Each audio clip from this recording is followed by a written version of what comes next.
In this Warmaster video, we're going to discuss how ranged attacks work. Ranged attacks are worked out in the shooting phase. Each player may make shooting attacks with their own units in their own turn. In Warmaster, a unit capable of making a shooting attack will have two numbers divided by a slash for their attack characteristic. For example, these crossbowmen and light cavalry have attack 3/1.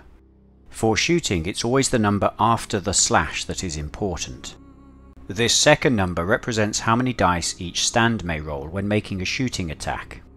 In our example, both the crossbowmen and the light cavalry will roll 3 dice each to work out the effect of their shooting attacks, as both units are composed of 3 stands and each stand rolls 1 dice. 1 attack per stand is quite common for most units capable of shooting in Warmaster. In Warmaster, the role of shooting is not to inflict mass casualties upon the enemy. Instead, shooting is designed to give you battlefield control, allowing your units to project force across the battlefield and allowing you to confound your enemy's battle plans by driving their units back and causing confusion. The type of units that tend to have a more powerful shooting attack will be artillery and machines. Here we have a unit of 2 cannon stands, and cannon have 1/2 for their attack characteristic. This means each cannon piece rolls 2 shooting dice when it makes a shooting attack, so a unit of 2 cannon rolls 4 attack dice when it shoots. The steam tank has 3/3 attacks, so may roll 3 dice when it makes a shooting attack. In order to make a shooting attack, a unit must be able to draw line of sight from its own stands to the enemy. In Warmaster, the vast majority of units have a line of sight which extends 180 degrees from the front edge of their base. In this example, the crossbowmen have line of sight to everything along the red line and everything in front of the red line, but have no line of sight to anything behind the red line. Some units, such as this light cavalry, can draw a 360-degree line of sight. This effectively means they can see all around them, so can draw line of sight from any edge or corner of any stand. As well as having line of sight to the target, you also need to ensure that your unit is within range of the target. The default range for shooting attacks in Warmaster is 30 centimeters. So unless otherwise stated, a unit with a shooting attack will have a 30 centimeter range.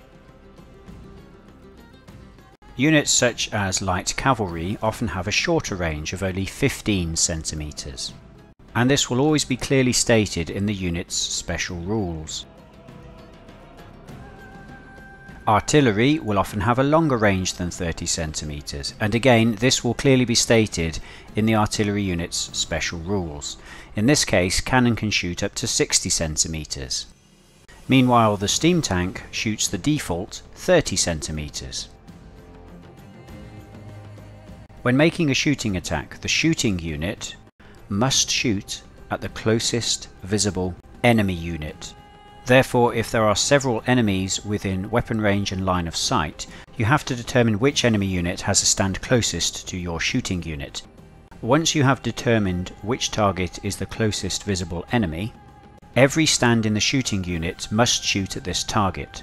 If 2 enemy units are equally distant from the shooting unit, the shooter gets to choose which enemy unit will receive all of the shooting unit's fire. In this example, Unit A is making a shooting attack, and everything to the left of the red area represents its line of sight. Now, although Unit B can be seen by Unit A, Unit A can't shoot Unit B because Unit C is the closest visible enemy target. Therefore, all of Unit A's shooting must be directed at Unit C. The only occasion where you may split fire from a shooting unit is where some stands do have line of sight to the closest visible target, but other stands in the same unit do not. In this example, the shooting unit is in irregular formation. The closest enemy unit is the light cavalry. However, one stand in the shooting unit can't see the light cavalry due to the positioning of the formation. Therefore, the stand that can't see the cavalry must shoot at the next closest visible target to itself. A shooting unit's line of sight will be blocked by the stands of any other unit, and the stands from its own unit. So in Warmaster you're not allowed to shoot through your own units. In this example, Unit A cannot shoot Unit C as its line of sight is blocked by Unit B. In this example, the rearmost unit has two of its stand's line of sight blocked by the foremost unit. In this example, a unit of crossbowmen are in column formation. Only the stand at the front of the column can draw line of sight. The two stands behind the first have no line of sight. However, a shooting stand's line of sight will not be blocked if it has at least 1 centimeter of its shooting edge unobstructed. So in this example, all the stands of the crossbowman unit can draw line of sight simply by offsetting the column formation by 1 centimeter per stand. Certain terrain features will also block line of sight. Hills, buildings and woods are examples of terrain that does this, while obstacles, marshes and rivers do not. The description and rules for an individual terrain piece will always state whether it blocks line of sight or not. In this example, we can see that the building is blocking the line of sight of the crossbowmen to the light cavalry. And even though the light cavalry have a 360-degree line of sight, the building also blocks their line of sight to the crossbowmen. In the case of woods, units can draw line of sight up to 2 centimeters through the wood. So in this example, Unit A can see Unit B, as Unit B has one stand protruding outside of the wood. The unit that's in the wood can only draw line of sight out of the wood with one of its stands. The remaining two stands are more than 2 centimeters inside the wood, so they can't draw line of sight out of the wood, but equally enemy units cannot draw line of sight to them. A hill will block a unit's line of sight to the opposite side. In this example, the crossbowmen A cannot draw line of sight through the hill to see the crossbowmen B on the opposite side. They can, however, draw line of sight to the light cavalry C as they're on top of the hill and can be seen from all sides. Because the light cavalry have a 360-degree line of sight and they are on the crest of the hill, they can draw line of sight to any unit around the hill. One important thing to remember in Warmaster is, being on a hill or other piece of elevated terrain does not grant you the ability to draw a line of sight over intervening units. And we might imagine that this is because the risk of a stray shot hitting your own friendly troops instead of the enemy is too great. In this example, Unit A is positioned higher up the hill than Unit B. However, Unit B still blocks line of sight for Unit A, and this means that Unit A cannot shoot at the light cavalry. This does work both ways, however, as the light cavalry have no line of sight themselves to Unit A. This rule does prevent you from castling up with multiple layers of missile troops on the same hill. But there is one unit type which can ignore this rule: artillery. In the case of artillery, their projectiles are fired in such a high trajectory that elevated terrain does allow them to draw a line of sight over intervening troops, without any risk of hitting them. Therefore, in Warmaster, if an artillery unit is positioned on a piece of elevated terrain, such as the crest of a hill, then its line of sight is not blocked by any units or terrain features which occupy lower ground than the artillery. In this example, the cannon positioned at point C can draw line of sight to every other unit on the battlefield, as the cannon has a higher elevation than any other unit or terrain piece. Not even the wood can block the cannon's line of sight to the steam tank. In addition to this, if artillery are shooting at a target which is on a higher elevation, intervening terrain or units which are on a lower elevation than the target will not block the artillery's line of sight. So in this example, the cannon can draw line of sight to the crossbowman unit in front of them, but also draw line of sight to the light cavalry on the crest of the hill. And this is because the crossbowmen do not block line of sight as they are on lower ground than the cavalry. The cannon can't see through the hill, so can't draw line of sight to the crossbowmen on the far side, nor can the cannon draw line of sight to the steam tank right next to them, as the steam tank lies outside of the cannon's 180-degree line of sight. It is key to remember that this only applies to artillery, and every other unit type will have its line of sight blocked by intervening units or terrain, regardless of elevation. Simply being taller than other units does not make you immune to this rule. In this example, the steam tank model is much taller than the crossbow models. However, the crossbows will still block the steam tank's line of sight, so the steam tank can only shoot at the closest visible target not obscured by the friendly crossbows. Sometimes you may wish to direct the shooting attacks of your units away from a less desirable target and toward a more desirable target. This is called blinkering. In this example, we don't wish to shoot the enemy marauders with our cannon, we wish to shoot the knights. However, the marauders are the closest visible enemy target to the cannon. In the command phase, we can move the steam tank so that it blocks the line of sight from the cannon to the marauders. This means the closest visible target for the cannon is now the knights, so they will shoot at them in the shooting phase.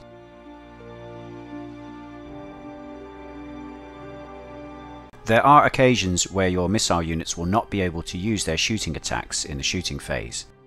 The most common occurrence is when a missile unit is engaged in close combat. Regardless of how many stands from the missile unit are actually in base contact with the enemy, no stand from a missile unit engaged in close combat may shoot in the shooting phase. In this example, the crossbowmen are engaged in combat with a unit of chariots, and even though one of the stands of the crossbowman unit is not in base contact with a chariot, this stand is still not allowed to make a shooting attack in its own shooting phase, as it forms part of the unit which is engaged in combat. And by the same token, none of the chariot stands may make their shooting attacks in their shooting phase, as they're all engaged in combat as well. The light cavalry unit is not engaged in combat, however, so in its own shooting phase it may make shooting attacks. Units that are engaged in combat are also ineligible as targets for enemy shooting. In this example, the unengaged skeleton archers want to shoot at the enemy units they can see. The closest visible enemy to them is the unit of marauders, but they are an ineligible target as they are supporting the crossbowmen in combat. The next closest visible enemy are the crossbowmen, but they are actually fighting in combat. In Warmaster Revolution, whether a unit is actually fighting or whether it is supporting in combat, it counts as engaged in that combat, and therefore cannot be a target for enemy missile fire. So in this example, the only target that the skeleton archers may shoot at are the unengaged light cavalry. And this principle applies both ways, so if the light cavalry wish to make their shooting attack in their shooting phase, the only viable target for them are the unengaged skeleton archers.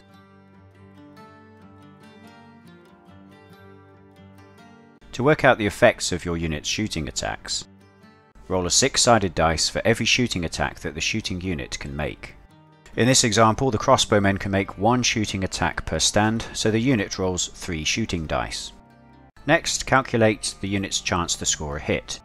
The basic chance of hitting an enemy with a shooting attack is 4+, so each dice has to roll 4+ to hit. The chance to hit will be reduced if the enemy is in a defended or fortified position. In our example, the marauders are an open ground, so are not defended or fortified. Certain terrain types will grant defended or fortified status to infantry or artillery. For example, an infantry unit which is positioned higher up the slope of a hill than the shooting unit is defended. Likewise, artillery higher up the slope of a hill than the shooter is also defended. However, cavalry higher up the slope of a hill than the shooter is not defended, as cavalry can never claim defended status. Infantry which have moved into dense terrain, such as a wood, may claim defended status.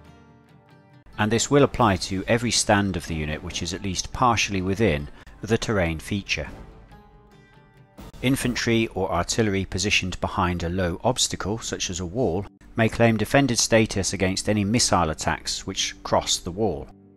Chariots positioned behind a wall may not claim defended status, as they are not infantry or artillery. When rolling to hit a unit with defended status, your chance to hit decreases from a 4+ to a 5+. To check whether your unit counts as defended in any given piece of terrain, check the special rules for that terrain feature. In addition to defended status, there is also fortified status. Infantry or artillery positioned on top of a castle wall may claim fortified status. When rolling to hit a unit with fortified status, your chance to hit is reduced from a 4+ to a 6+. Returning to our example, the marauders do not count as defended and do not count as fortified, so the crossbowmen will hit them on a 4+. We roll our 3 shooting dice and score a 2, a 3 and a 6, so the crossbowmen have landed 1 shooting hit. If the target has any armour save, they may roll dice equal to the number of hits you have scored to try and negate the damage. Any dice which scores equal to or above the unit's armour value cancels out 1 successful hit. In our example, the marauders have an armour value of 5+. The crossbowmen have scored 1 hit, so the marauders roll 1 dice and try and score a 5 or 6 to cancel the hit. They roll a 4 which fails, so the hit is taken. We record that the marauder unit has sustained 1 hit from the shooting attack of the crossbowmen. Each stand in a unit can sustain a number of hits equal to the unit's hits value before it is removed. Marauders have a hits value of 3, so it will take 2 more unsaved hits before they have to remove a stand from their unit. You can probably tell that the shooting attacks from a single unit will not cause a great amount of damage to the enemy. In order to cause enough damage to actually remove a stand from an enemy unit, you need to combine the shooting from several of your shooting units.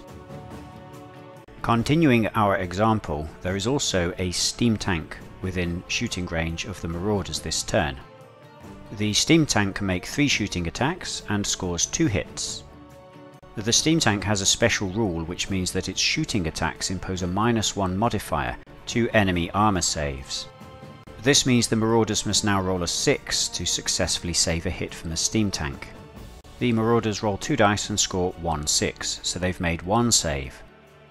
The marauders have sustained 1 more hit, so we increase the total number of hits they have suffered this shooting phase to 2.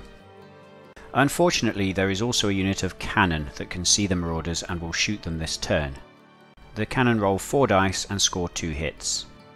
Enemies struck by a cannon shooting attack may not make an armour save, so 2 more hits are added to the marauders' total for this shooting phase.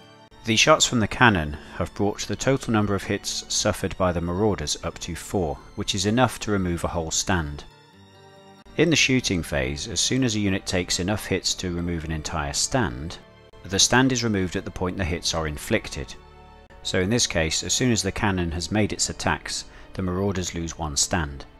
The owning player may choose which of his stands is removed.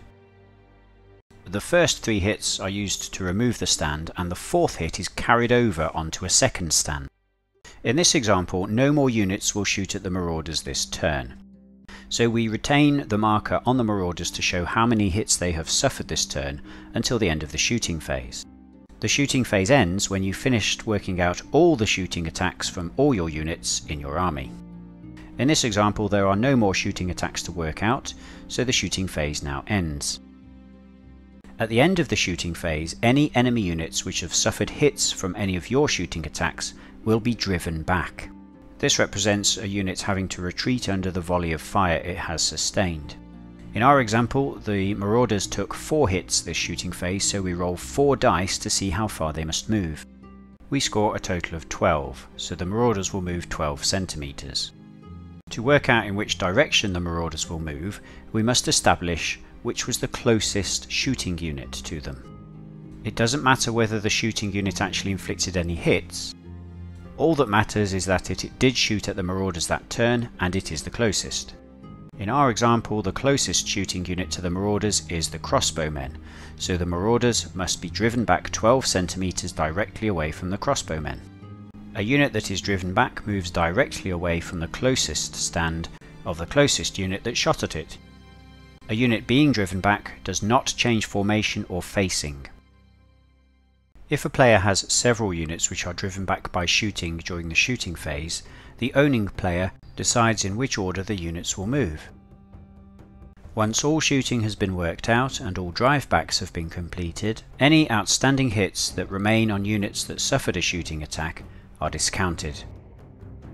And this represents the unit's leaders rallying their men and the more lightly wounded casualties receiving first aid. In our example, the marauders had one outstanding hit, and this is removed at the end of the shooting phase. Units in a defended position are less susceptible to drivebacks. A unit that has defended status ignores the first hit it has suffered in the shooting phase when calculating how far it must be driven back. For example, a defended unit that has suffered 2 hits in the shooting phase is only driven back 1d6. A unit that occupies a fortified position ignores the first 2 hits it has suffered in the shooting phase for the purposes of calculating drivebacks. Therefore, a fortified unit that has suffered 2 hits in the shooting phase will not be driven back at all. When a unit is driven back by shooting, there is a chance that it will become so disordered by the driveback that it ceases to function as an effective fighting unit for a period of time. This is called confusion. When rolling your dice to see how far you drive a unit back, any dice that naturally rolls a 6 will also add the state of confusion to the unit. In this example, 2 units of crossbowmen have shot at the marauders. The marauders have suffered a 9 centimeter drive back. The marauders are actually equidistant from both shooting units, so the owning player decides which shooting unit will drive the marauders back. The marauders are driven back 9 centimeters from the unit chosen, and because one of the drive back dice was a natural 6, once the marauders have finished their drive back move, we place a token by the unit to show they are now confused. A confused unit keeps this status until the end of its next command phase. A confused unit may not move in its next command phase, either by initiative or by orders.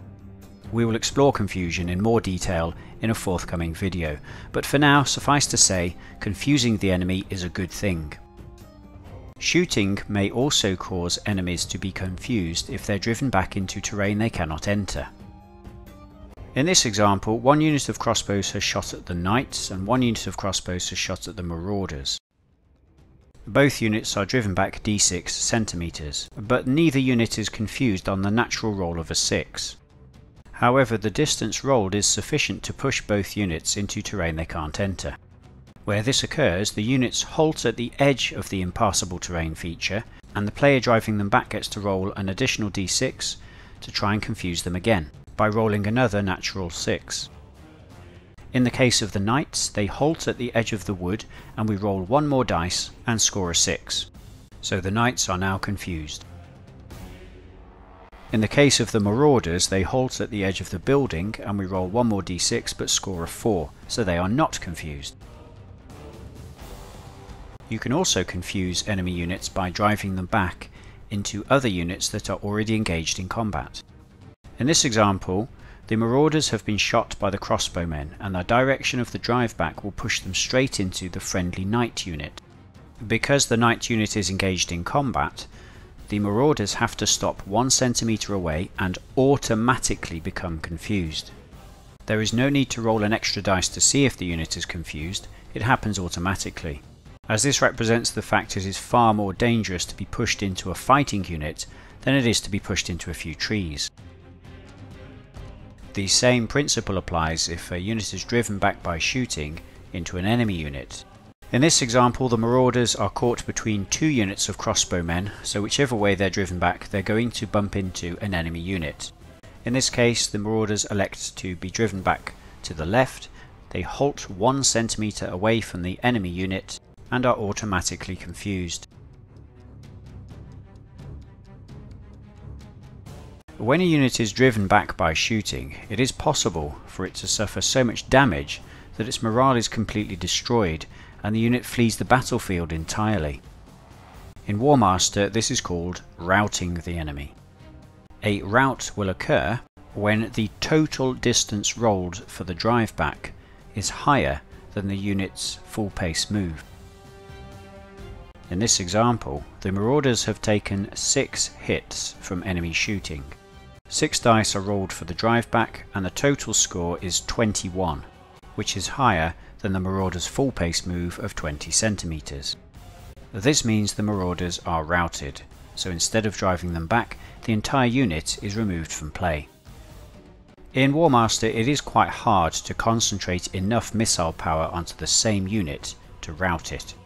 Units that are more susceptible to being routed tend to be those with a large number of hits but a lower full pace move, such as monsters or heavy infantry. On average dice, you should be able to rout these type of units if you score 6 or more unsaved hits in the shooting phase.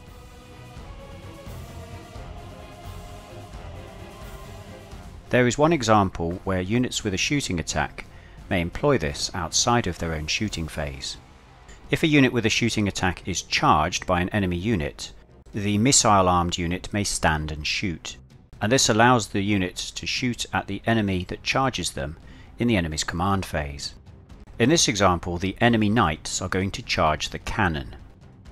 We will discuss charges in more detail in a future video, but for now, it is enough to know that we work out the charge by placing stands from the charging unit one at a time into base contact with the cannon. Once all 3 stands from the charging knight unit have finished their charge move, we see how many units with a shooting attack they have contacted. In this example, although the knights are only charging the cannon, they've ended up in base contact with the cannon, the steam tank and both units of crossbowmen. When working out who gets to stand and shoot, it's not important who the target of the charge was. What is important is how many shooting units the charging unit has ended up in contact with. In this example, all 4 units are contacted by the knights, so all 4 units count as being charged by the knights, and all 4 units can stand and shoot at the knights. A unit may stand and shoot at a charging enemy if it can draw line of sight to the charging enemy at any point during the charging enemy's charge move, and this includes at the start of the charge, at any point during the charge, or the final position of the charging unit. To work out the effect of a stand and shoot attack, roll each unit's standard number of shooting attack dice. A charging enemy will always count in the open regardless of unit type, therefore stand and shoot attacks will always hit the enemy on 4+. In our example, each crossbow unit may make 3 shooting attacks, the cannon may make 4 shooting attacks, and the steam tank may also make 3 shooting attacks. So the knights will suffer 13 shooting attacks when the charge hits home. The total effect of this stand and shoot is to inflict 4 hits on the knight unit. Casualties caused by a stand and shoot attack are removed immediately, so 1 stand of knights is removed as a casualty. In this case, the knights have chosen to remove the stand on the right, which was in contact with a cannon and also a unit of crossbows. Because the crossbows are now no longer contacted by a knight stand, they are no longer engaged in combat. The enemy Marauders now declare a charge against the crossbow unit on the left. The leftmost crossbow unit is already engaged in combat, as they still have 1 stand in base-to-base contact with the knights. However, when standing and shooting, a unit that is engaged in combat still has the opportunity to stand and shoot against a fresh charger. But in this case, it is only individual stands who are not engaged in combat that can stand and shoot a second time. In this example, the leftmost crossbows have 1 stand still in contact with the knights, so they are engaged and cannot shoot. The other 2 stands are not engaged, so they can stand and shoot. The effect of this second stand and shoot attack is that the Marauders suffer 1 hit. There is now a 3rd enemy unit of light cavalry, which is going to charge the flank of the now unengaged crossbowmen on the right. The crossbowmen do not have line of sight to the light cavalry when the light cavalry begin their charge. However, once the charge is completed, the crossbowmen do have line of sight to 1 stand of the charging unit. and this is sufficient to allow the entire unit of crossbowmen to stand and shoot. Because the crossbow unit on the right had no stands engaged in combat when they were charged by the light cavalry, all three of their stands can make stand and shoot attacks. The result of this stand and shoot attack is that the light cavalry has sustained 2 hits. Stand and shoot attacks never cause drivebacks against the charging enemy. Instead, any hits that are sustained by a charging unit from stand and shoot attacks count as having been caused in the first round of the upcoming close combat. So in this example, the units that have made stand and shoot attacks have inflicted a total of 7 hits against the units which charged them this turn. They will add these 7 hits to the total number of hits they cause in melee combat. We will explore hits caused in close combat in a future video. There are a few unusual situations where shooting attacks, conducted in your own shooting phase, will not lead to drivebacks for the enemy unit that is shot at. In this example, the crossbowmen make a shooting attack against the skeleton archers, and this results in 2 hits being inflicted on the enemy unit. However, in the same shooting phase, a friendly wizard casts a movement spell on the unit of knights, and the knights then charge into the skeleton archers. The skeleton archers now can't be driven back by the shooting hits caused by the crossbowmen, as they're engaged in combat. So instead, the shooting hits now count as being caused in the first round of combat. In addition to this, another friendly wizard now casts a ball of flame spell, which inflicts 1 more hit on the unit of skeleton archers who are already locked in combat. Magic spells will be discussed in more detail in a future video. But for now, it's sufficient to understand that certain magic spells do not have to adhere to the line of sight rules that shooting attacks do. The additional hit caused by this second spell is also added to the total hits caused in the first round of combat. The skeleton archers have now sustained 3 hits, which would be sufficient to remove a stand, if this were a normal shooting attack. However, because all the shooting hits that have been inflicted in this shooting phase now count as being caused in close combat, the rules for casualty removal in close combat now apply. We will discuss close combat in more detail in a future video. But for now, it's sufficient to understand that casualties in close combat are not removed as they are caused. Instead, they are removed at the end of the combat round. So, in this example, the skeleton archers will not lose a stand until the first round of combat is complete. This concludes our summary of the shooting phase. If you have any queries, or if you wish to point out something you feel I have got wrong, please let me know in the comments below. If you have enjoyed this content, why not use your own models to practice the rules for shooting in Warmaster. In the next video, we're going to move on to the combat phase. We're going to look at how charges work, the role that initiative has to play, and how to crush your enemies, drive them before you, and hear the lamentation of their women.